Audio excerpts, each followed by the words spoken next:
여러분, 광야는 어떤 곳입니까? 광야는 지도가 없습니다. 지도가 없습니다. 그리고 길도 없습니다. 있던 길도 모래바람이 한번 왔다 가면은 길도 없어져 버리는 곳입니다. 메마르고 사람은 살 수 없는 곳이 이 광야입니다. 이스라엘 백성들을 하나님께서 출애굽시키시고 이 광야길을 걸어가게 하시는데 훈련이 됐겠습니까? 먹을 양식이 얼마나 있겠습니까? 원수들이 공격하면은 하나님이 보호해 주시지 않으면 다 당할 수밖에 없고, 가지고 나왔던 양식 며칠이면 다 떨어지는데 하나님이 공급해 주시지 않으면 살아갈 수 없는 것이 광야였습니다. 그런데 하나님께서는 이제 시내산에 이스라엘 백성들을 부르시고 이제 가나안 땅을 향하여 가기 위해서 이스라엘 백성들의 수를 다 세게 하셨습니다. 너희들은 애굽에 있을 때의 그 노예로 끝나는 것이 아니라 이제부터는 하나님의 거룩한 용사가 되어지는 것이고 거룩한 군대가 되는 것이다. 하나님께서는 그렇게 이스라엘 백성들을 말씀하시면서 이스라엘 백성들 20살 이상으로 전쟁을 나갈 수 있는 사람들을 다 계수하셨습니다. 사랑하는 성도 여러분, 저와 여러분은 어쩌다가 광야에 던져진 존재가 아닙니다. 하나님의 신실하신 계획 가운데 잠시 지나가는 이 광야 가운데 하나님의 거룩한 군대로 부름을 받은 저와 여러분인 줄을 믿습니다. 그렇다면 숫자를 다 세고 나셔서 우리 하나님께서 그 이스라엘 20살 이상 전쟁에 나갈 사람들의 수를 다 세고 나셔서 하나님께서 무엇을 명령하셨습니까? 이제 내가 수를 다 셌으니까 이제 오늘부터 너희들 전쟁한다, 이렇게 말씀하시지 않으셨습니다. 오늘 2장을 보니까 멈추어 서서 진을 치라, 이렇게 명령을 하셨습니다. 하나님께서 멈추어 서서 진을 칠 것을 말씀하신 것입니다. 민수기 1장은 누가 하나님의 군대냐, 누가 하나님의 군대에 들어올 수 있냐, 이것을 우리에게 말씀해 주셨다면은 오늘 우리가 읽었던 2장 말씀은 그러면 하나님의 군대로 부름을 받은 사람은 어디에 서서 무엇을 바라봐야 하느냐, 이것을 우리에게 말씀해 주시는 것입니다. 오늘 말씀을 통해서 우리는 어디에 서서 매일매일 무엇을 바라봐야 되는지, 하나님 나라의 군대의 모습을 우리가 함께 고백하고 결단하는 은혜가 있기를 간절히 축원합니다. 어느 운동이든지 막론하고 그곳에는 잘 준비된 선수가 있어야 됩니다. 그리고 그 선수들과 한마음 한뜻을 가지고 전술을 이야기해주고 전략을 얘기해 줄 수 있는 코칭 스태프가 있어야 하는 것입니다. 이렇게 한마음이 되어가지고 한 목적을 향하여 갔을 때에 멋지고 아름다운 팀이 되고 경기를 할 수 있는 것입니다. 군대도 마찬가지 아니겠습니까? 아무리 숫자가 많으면 무엇합니까? 질서가 없고 방향이 없고 어떤 목표가 없다면은 아무리 많은 군대로 모여져 있다 할지라도 오합지졸이 되는 것입니다. 이스라엘은 앞으로 이 광야를 지나가야 되는데, 적어도 한 38년 이상을 가야 되는데, 하나님께서 보실 때에는 얼마나 많은 수냐, 이게 중요한 게 아니에요. 그들이 어떤 곳을 바라보고 어떤 목표를 향하여 갈 것인가, 하나님은 이것이 중요했던 것입니다. 그래서 계수되어져 있는 이스라엘 백성들을 전진 앞으로 하지 아니하시고 너희들은 멈추어서 진을 치라, 이렇게 하나님께서 명령을 하신 것입니다. 사랑하는 성도 여러분, 하나님이 정해주신 자리에 우리가 똑바로 있는가, 그 중심에 하나님을 모시고 있는가, 이 거룩한 진영 배치에 저와 여러분은 어디에 서 있는가, 오늘 이 말씀을 통하여서 그런 은혜와 결단이 있기를 주님의 이름으로 축원합니다. 여러분, 하나님께서는 회막을 중심으로 이스라엘 지파에 진을 치도록 명령을 해 주셨습니다. 삶의 중심을 바로잡으라는 것이었습니다. 우리 1절 말씀, 2절 말씀을 한 목소리로 같이 한번 읽겠습니다. 여호와께서 모세와 아론에게 말씀하여 이르시되 이스라엘 자손은 각각 자기의 진영의 군기와 자기의 조상의 가문의 기호 곁에 진을 치되 회막을 향하여 사방을 치라. 우리 하나님께서 이렇게 말씀하셨습니다. 진을 치되 회막을 향하여 사방으로 치라, 이렇게 말씀하셨습니다. 향하여, 이 향하여라고 하는 것은 무엇입니까? 단순히 이렇게 방향만 이야기해 주는 것이 아닙니다. 정면으로 눈을 맞추어 보라는 것입니다. 눈을 떼지 않고 그 앞을 주시해라라고 하는 의미가 담겨 있습니다.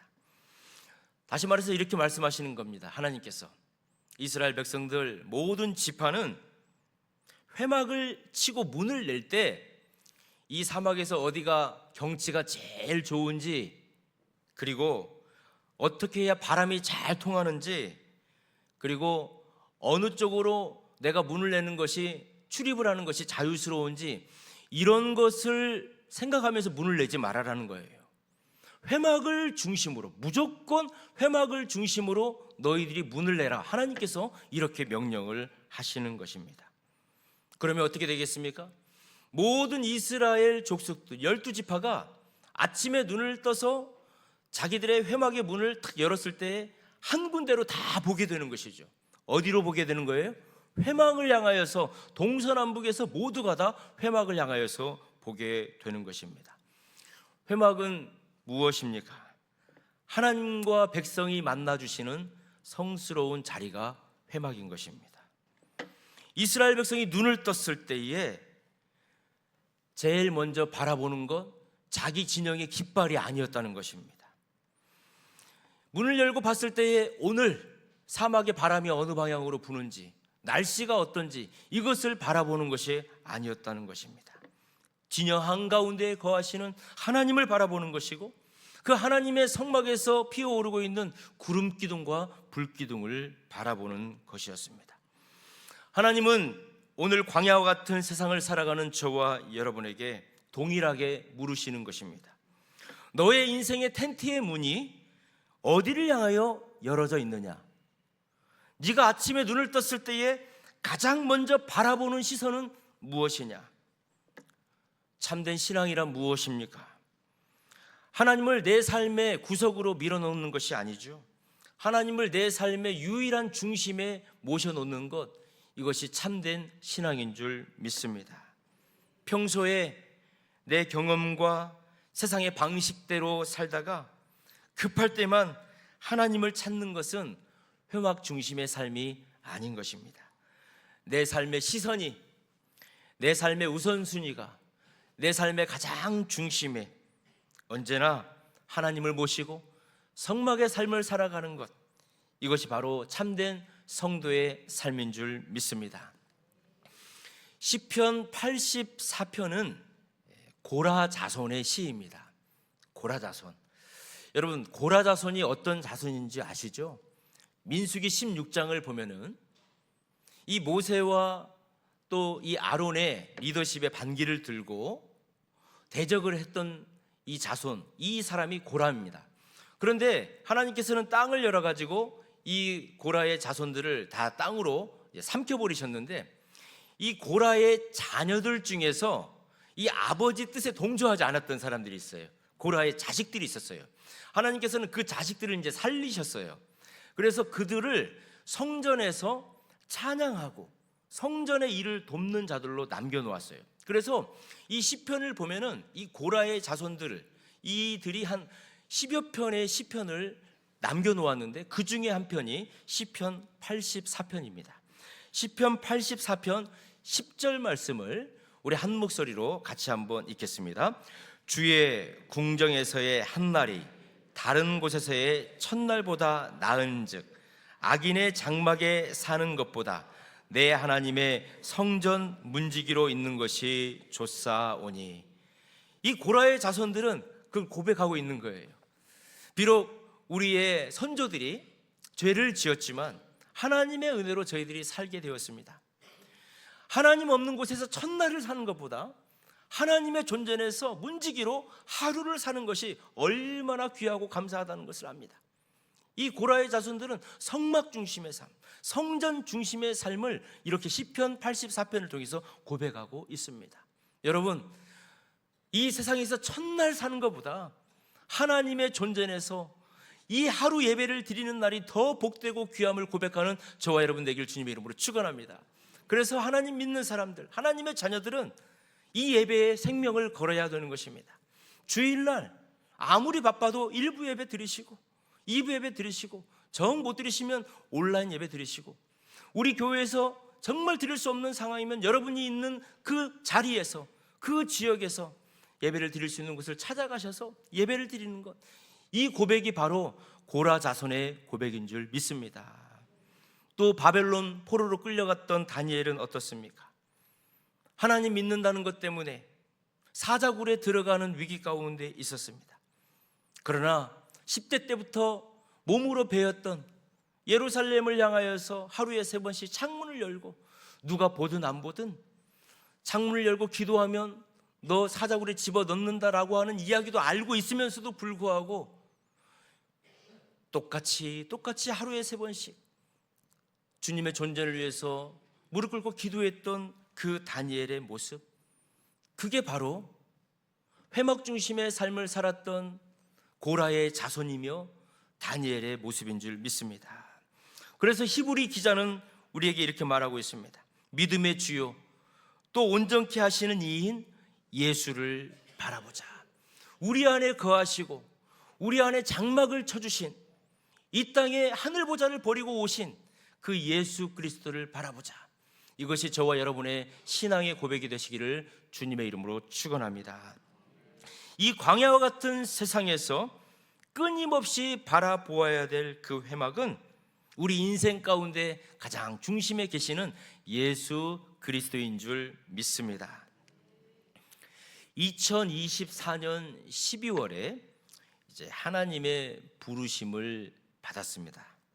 하영록 회장이라고 하는 분이 있습니다. 이분은 미국에서 티마스라고 하는 아주 멋진 기업을 일구어낸 회장님입니다. 세계적인 주차 건물들을 설계를 해가지고 지어요. 그리고 엔지니어를 가지고 굉장히 아름다운 건물들, 그런 일들을 해내는 기업입니다. 그래서 미국의 동부에 살고 있는 청년들이 내가 이런 회사에서 일하고 싶습니다 해가지고 100대 회사를 꼽았는데 그 중에 하나가 들어가는 게 바로 이 티마스 기업입니다. 또 마이애미에 있는 상을 탄 주차 건물이 하나 있는데 사진 한번 보여주십시오. 이런 주차장 건물 같은 것들을 막 이제 설계하고 만드는 거예요. 그래서 미국에서도 아주 손꼽힐 정도로 상도 많이 받았습니다. 그런데 이 하영록 회장이 젊은 시절에 오직 그의 목표가 있었습니다. 미국의 주류 사회로 이제 들어가는 게 목표예요. 출세가 목표였습니다. 그래서 아침부터 밤까지 그냥 눈 붙일 새 없이 일을 열심히 감당했어요. 그래서 유능한 건축자로, 설계사로 인정도 받고 평가도 받았습니다. 그런데 30세가 좀 넘었을 때에 심장에 이제 근육에 이상이 생겨가지고 죽는 심장 질환병에 걸린 거예요. 심장 수술을 2번을 했습니다. 이제 생사가 왔다 갔다 하는 거예요. 그러면서 이제 인격적으로 하나님을 만나게 되었어요. 하나님, 제가 열심히만 살면 되고 내가 건강을 지키면 출세한다라고 생각했는데 나의 생명도 건강도 다 하나님의 것이고 내가 아무리 이런 달란트를 갖고 있다 한들 하나님이 함께 하시지 않으면 아무런 의미가 없습니다. 이렇게 하영록 회장이 고백을 하게 된 겁니다. 그래서 하나님, 제 인생의 야망의 깃발을 지금까지 가지고 왔습니다. 내 삶의 텐트의 문을 열고 나는 늘 성공과 출세만을 향해 나아갔습니다. 내 인생의 중심에 하나님 계시지 않았습니다. 하영록 회장이 이런 고백을 했습니다. 그리고 병상에서 고백을 했죠. 결단을 했어요. 하나님께서 저에게 새로운 생명을 주신다면 저는 이제 성공 중심의 삶이 아닌 하나님 중심의 삶을 살아가겠습니다. 그래서 심장 이식을 받고 이 하영록 회장이 다시 건강해지게 되었습니다. 그래서 잠언 말씀을 쫙 읽다가 잠언 31장을 통해 가지고 그래, 이 잠언 31장의 말씀을 가지고 내가 새롭게 기업을 일궈야 되겠다 해가지고 잠언 프로버브라고 하는 그 피 31장의 책을 하나를 냈습니다. 그래서 이 하연 회장의 경제 운영 철학, 회사를 운영하는 철학, 이 경영 철학을 이 잠언 31장에 찾아내가지고 이걸 가지고 열심히 하나님의 나라를 위해서 살아가게 되었습니다. 매일 아침 전 직원들을 모아놓고 예배를 드리는 거예요. 기도를 드리는 거예요. 경영의 의사결정은 하나님께 있다라고 하는 것을 선포하는 거예요. 회막 중심의 기업을 일구어낸 것입니다. 그 결과 미국 기업들이 막 쓰러졌습니다. 코로나도 오고 해서 막 쓰러지기도 했는데 하나님께서는 붙들어 주신 거예요. 흔들리지 않게 붙들어 주셨어요. 그래서 가장 존경받고 거룩한 기업으로 도약하게 되었습니다. 여러분의 가정의 중심에 여러분들은 무엇을 놓고 계십니까? 물론 우리의 자녀들, 우리들의 건강, 성공, 그런 것도 중요하죠. 그래서 우리 하나님 믿는 사람들이 그런 것들을 깃발을 꽂아놓을 때가 참 많이 있습니다. 하나님의 임재보다도 때로는 자녀, 건강, 물질, 성공, 야망, 이런 것들이 더 크게 보여질 때가 있습니다. 여러분의 일터와 여러분의 사업장의 텐트의 문은 어느 방향을 향하여 열려 있습니까? 우리가 회막을 바라보지 않고 세상을 바라보면 그 광야는 아득한 죽음의 땅일 뿐입니다. 우리가 아무리 노력하고 해도 우리가 책임을 져야 되는 것이지 하나님이 책임져 주시지 않는 것입니다. 그러나 우리의 시선이 하나님께 향하여 있고 힘들고 어려워도 하나님의 운영의 방법을 택한다면 마침내 하나님께서 우리의 가정과 직장과 일터를 반드시 붙들어 주실 줄을 믿습니다. 그래서 오늘 주일 아침 우리의 시선을 다시 한번 바로 잡는 것입니다. 주님, 내 삶의 중심에 십자가를 다시 세우게 하여 주시옵소서. 내 인생의 문을 주님 보좌를 향하여 열게 하여 주시옵소서. 이 고백으로 삶의 우선순위를 회복하는 승리하는 믿음의 식구들이 되길 주님의 이름으로 축원합니다. 하나님께서는 회막 중심으로 동서남북으로 이스라엘 12지파를 배치하셨습니다. 이렇게 인구수가 많으니까 그냥 적당하게 하나님께서 쪼개가지고 동서남북으로 두시는 게 아닙니다. 하나님께서는 계획을 다 가지고 계셨습니다. 그리고 동서남북에 그 지파를 세우시려고 하나님께서는 이미 뜻을 정하셨어요. 여러분, 동쪽에 어떤 지파를 하나님께서 세우셨습니까? 동쪽은 이제 이스라엘 백성이 전진할 때에 제일 앞장을 서는 지파가 동쪽 지파였습니다. 이 동쪽 지파는 유다, 이사갈, 스불론 지파를 하나님께서 세우셨어요. 동쪽은 해가 제일 먼저 뜨는 곳입니다. 그래서 어둠을 뚫고 갈 수 있는 강하고 용맹한 지파들을 세우셨습니다. 하나님은 그 자리에 야곱의 첫 번째 아내 레아의 혈통에서 태어난 유다와 이사갈과 스불론 지파를 배치하셨습니다. 그리고 그 중심에 유다 지파를 세우셨습니다. 여러분, 유다 지파가 누구입니까? 유다 지파에서 다윗 왕이 태어났습니다. 그리고 그 다윗 왕의 지파를 통해서 그 유다 지파를 통해서 이 땅에 예수 그리스도께서 오시게 된 것입니다. 행진할 때에 사자 깃발을 든 유다 지파가 가장 앞장을 섰습니다. 우리 인생에서도 이 광야길을 걸어갈 때에도 우리의 가장 앞장서 주시는 분은 예수 그리스도의 깃발인 줄 믿습니다.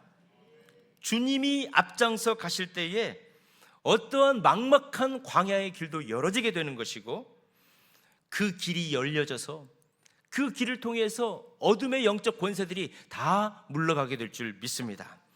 남쪽에는 어떤 지파를 하나님이 세우셨습니까? 루벤, 시므온, 갓 지파를 세우셨습니다.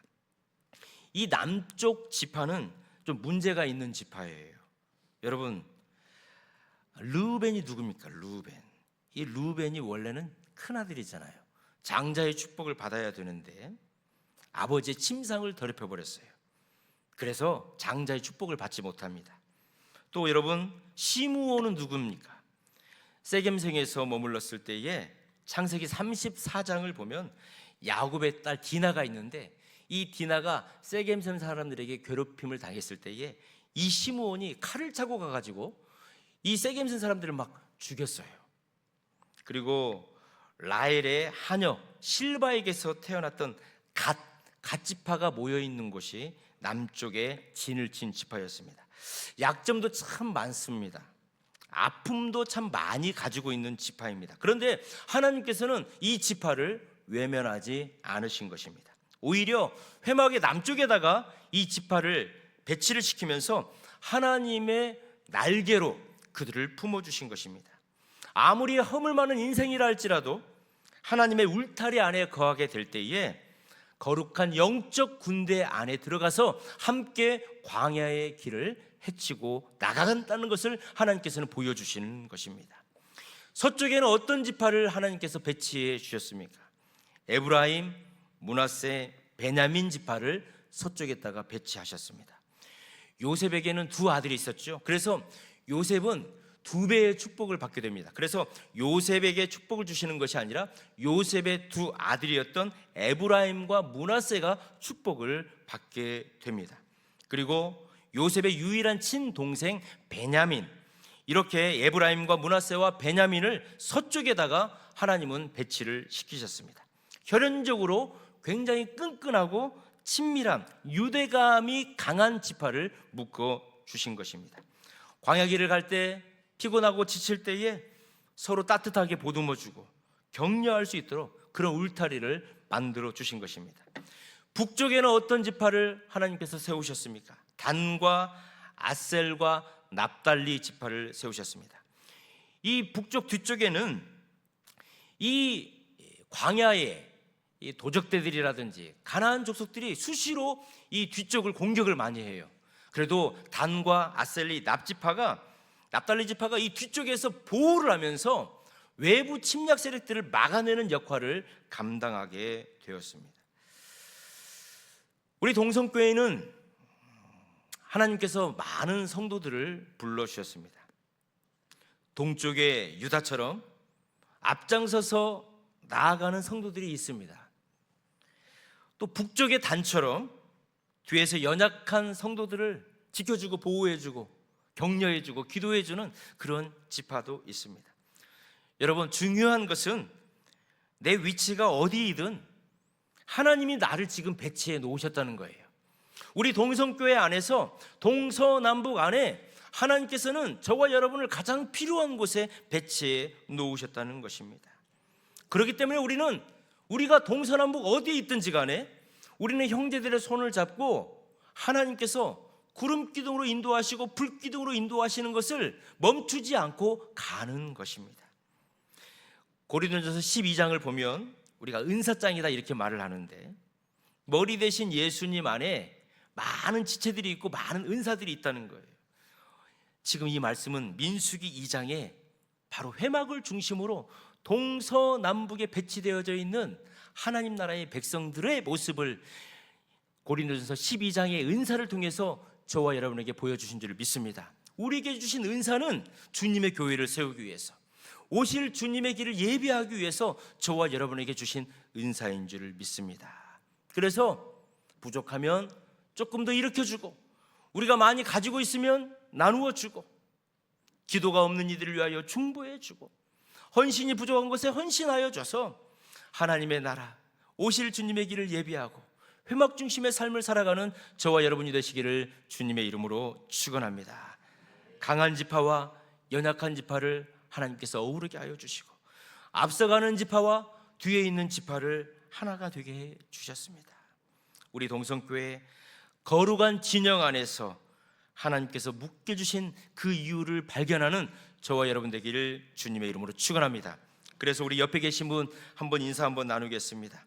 고개를 한번 끄덕끄덕 해주세요. 옆에 계신 분 보면서 우리는 주님의 몸된 교회를 중심으로 동서남북 나의 자리를 지킵시다. 한번 인사 한번 하겠습니다. 동서남북 나의 자리를 지킵시다. 예수님이 우리의 중심에 계시고 동서남북 여러분의 자리를 지키시는 거예요. 그게 바로 예배의 자리, 기도의 자리, 찬양의 자리, 헌신의 자리인 것입니다. 하나님께서는 이렇게 회막 중심으로 동서남북으로 지파들을 다 배치해 놓으셨어요. 그런데 여러분, 이 지파를 배치해 놓으셨던 하나님의 원대한 뜻이 있으셨던 겁니다. 자, 우리 32절 말씀을 같이 한번 읽겠습니다. 20세 이상으로 전쟁터에 나아갈 지파들을 다 계수하니까, 자, 32절입니다. 시작.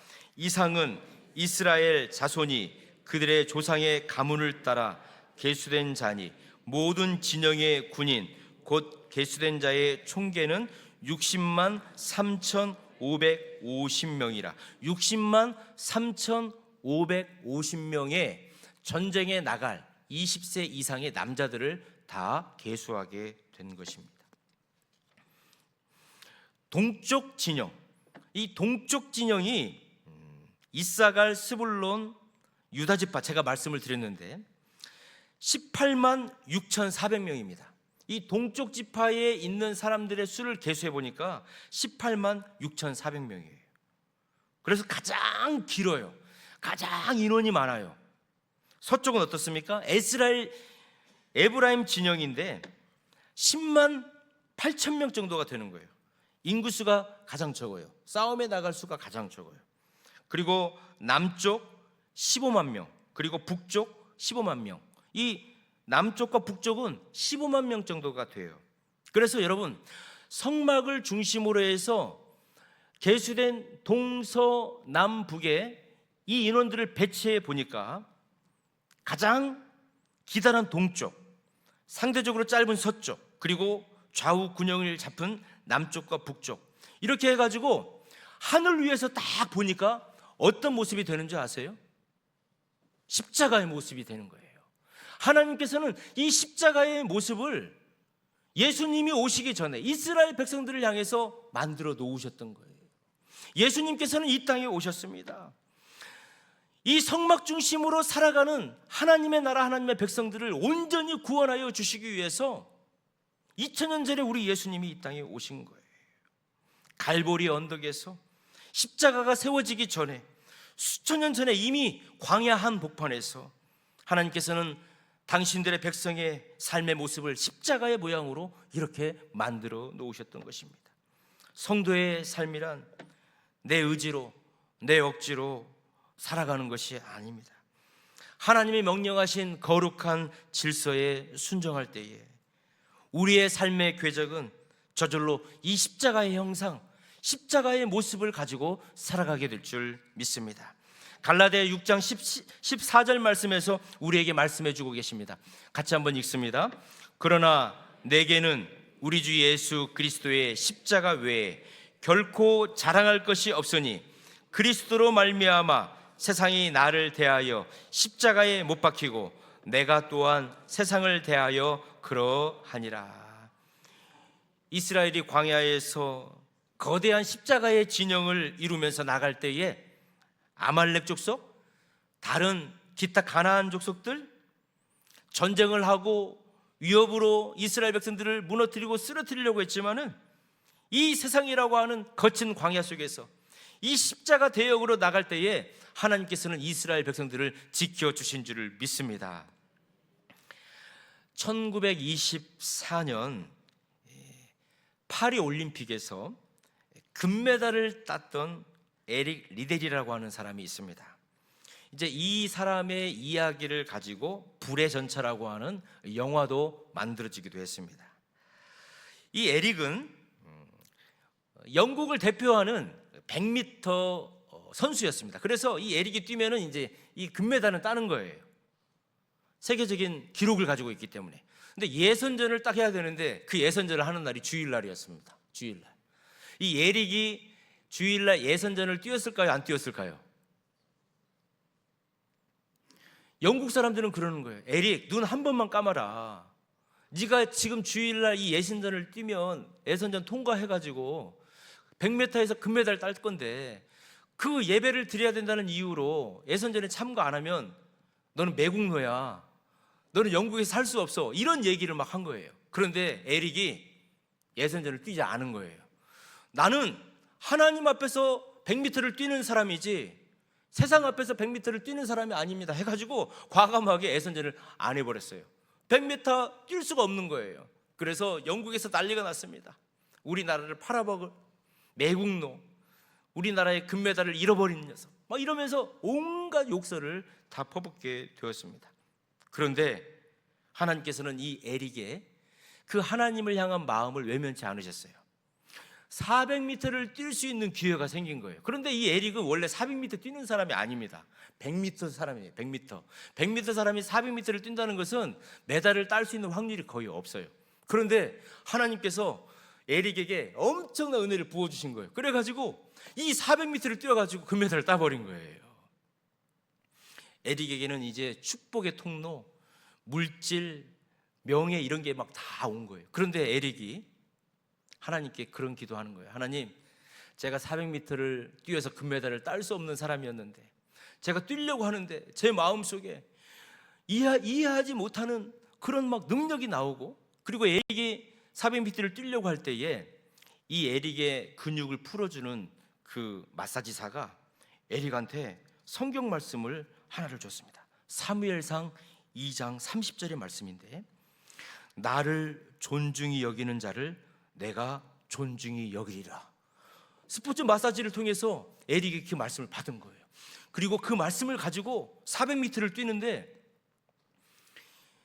먹이를 쫓는 사자처럼 이 에릭에게 엄청난 힘, 성령님께서 은혜를 주셔서 결국 금메달을 따게 되었습니다. 그의 삶은 거기에서 끝나지 않았습니다. 모든 부와 명예를 다 던져버리고 전쟁과 가난이 있는 모래바람이 불어오는 중국의 텐진으로 떠나서 그곳에서 선교적인 사역을 감당하게 되었습니다. 태평양 전쟁이 터졌습니다. 일본 수용소에 갇히는 억울함도 있게 되었습니다. 그러나 그 수용소에서 많은 아이들에게 수학도 가르쳐 주는 거예요.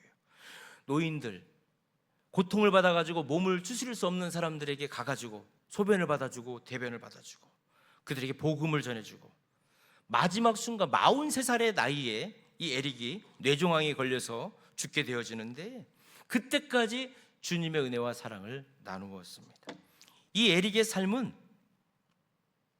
수용소에 있는 수많은 사람들에게 십자가의 모습, 예수 그리스도의 은혜와 사랑을 전해 주었습니다. 이 에릭이 거닐었던 곳은 수용소의 차가운 복도였습니다. 시멘트 바닥이었습니다. 그러나 그가 지나간 자리는 예수 그리스도의 따뜻한 온기와 향기가 풍기는 곳이 되었습니다. 그 청년의 삶을 통해서 십자가에 계신 하나님을 많은 사람들이 보게 되었습니다. 성도 여러분, 에릭은 텐트를 어디 쳤습니까?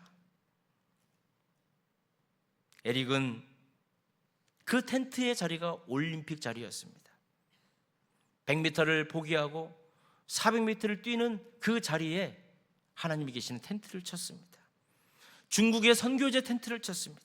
차가운 수용소에 텐트를 쳤습니다. 그러나 그 한가운데에는 무엇이 계셨습니까? 예배와 순종이 있었습니다. 하나님을 바라보는 회박을 언제나 그의 삶 가운데에 펼쳤다는 것입니다. 하늘을 바라본 그의 삶 전체는 바로 십자가가 에릭의 삶 가운데 있었습니다. 말씀을 정리합니다. 오늘 예배를 드리는 우리 믿음의 식구 여러분, 우리의 가정과 일터와 나의 삶에, 나의 사업장에 하나님께서 저와 여러분을 파송하신 거룩한 진영인 줄 믿습니다. 그렇다면 우리가 세상과 타협하지 않고 주의를 거룩히 지킬 때, 억울함 속에서도 정직과 성실과 사랑을 선택할 때, 타인의 허물을 덮어줄 때에, 주님의 거룩한 질서 안에 머물 때에 세상은 저와 여러분을 향하여 이렇게 말할 것입니다. 저 사람 한 삶 가운데 세상이 갖지 못한 예수 그리스도의 십자가를 가졌구나. 저 사람의 인생의 가운데에는 예수 그리스도의 십자가가 있구나. 이렇게 고백해 주고 이렇게 이야기해 줄 수 있게 될 줄 믿습니다. 이것이 저와 여러분의 고백이 되어지고 이것이 저와 여러분의 사명이 될 줄 믿습니다. 주신 말씀을 붙들고 우리 한번 기도하기를 원합니다. 사랑하는 성도 여러분, 이 세상의 성공과 염려의 깃발을 내려놓고 내 삶의 중심을 하나님께 고정하는 오늘 이 시간이 되기를 주님의 이름으로 축원합니다. 나 혼자 살아가는 광야, 혼자 살아갈 수 없습니다. 동서남북 하나님께서 우리를 배치하신 그곳에서 나와 함께 있는 우리 성도의 손을 잡고 서로 의지하며 격려하며 주님의 나라를 달려가게 하여 주시옵소서. 내가 서 있는 삶의 자리에서 거룩한 질서를 지켜내게 하여 주시고 세상의 십자가의 향기를 드러내게 해달라고 주신 말씀을 붙들고 주님의 이름을 한번 부르고 우리 합심으로 한번 기도하겠습니다. 주여, 하나님 아버지, 그동안 내 삶의 텐트의 문을 세상의 성공과 욕망을 향해 열어두었다. 나의 나태함을 회개하여 주시옵소서. 이 시간 내 인생의 가정의 일터에 그 중심에 회막되어 주시고 성전 되신 예수 그리스도의 십자가를 바라보게 하여 주시옵시고 이제 아침에 눈을 떴을 때부터 저녁에 잠을 잘 때까지 오직 주님의 말씀과 임재만을 바라보는 회막 중심의 성도가 되게 하여 주시옵소서. 하나님 아버지, 나를 이 거룩한 교회 진영 안에 묶어주신 하나님 은혜 감사합니다. 나의 자리를 하나님 아버지 굳건히 지키게 하여 주시옵시고 낙심하거나 염려했을 때 내 주위에 있는 우리 성도들과 함께 손을 굳건히 잡게 하여 주시옵시고 내가 먼저 이웃의 약함을 채워주고 동서남북을 단단히 지켜주는 신령한 영적 파수꾼이 되게 하여 주시옵소서. 하나님, 나를 파송하신 가정과 일터가 바로 거룩한 진영임을 선포합니다. 세상이 유혹하고 압박할 때에 타협하지 않게 하여 주시고 에릭처럼, 하나님 아버지 고라의 자손처럼, 다니엘처럼 내 일상의 순종과 거룩함을 통해서 세상의 내 삶에 예수 그리스도의 십자가를 드러내게 하여 주시옵소서. 거룩한 군대로 승리하게 하여 주옵소서. 거룩하시고 신실하신 하나님 아버지, 메마른 광야 같은 세상을 살아가는 저희를 하나님의 거룩한 군대로 세워주시고 우리가 서야 할 거룩한 자리에 깨닫게 하여 주시니 감사를 드립니다.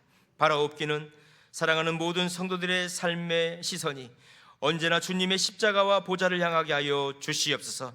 세상의 성공과 욕망의 깃발을 내리게 하여 주시고 아침마다 말씀과 기도로 하루를 시작하는 회막 중심의 성도가 되게 하여 주옵소서. 하나님께서 묶어주신 교회의 진영 안에서 홀로 외로이 걷지 않게 하여 주시고 약한 자의 손을 잡고 동서남북을 단단히 지켜주시는 거룩한 연합을 이루게 하여 주옵소서. 그리하여 우리가 서 있는 가정과 일터마다 예수 그리스도의 십자가 정체성이 온전히 드러나며 세상 속에서 날마다 승리하는 하나님의 거룩한 군대가 되게 하여 주옵소서. 우리를 구원하여 주신 예수님 거룩하신 이름으로 간절히 기도드립니다. 아멘.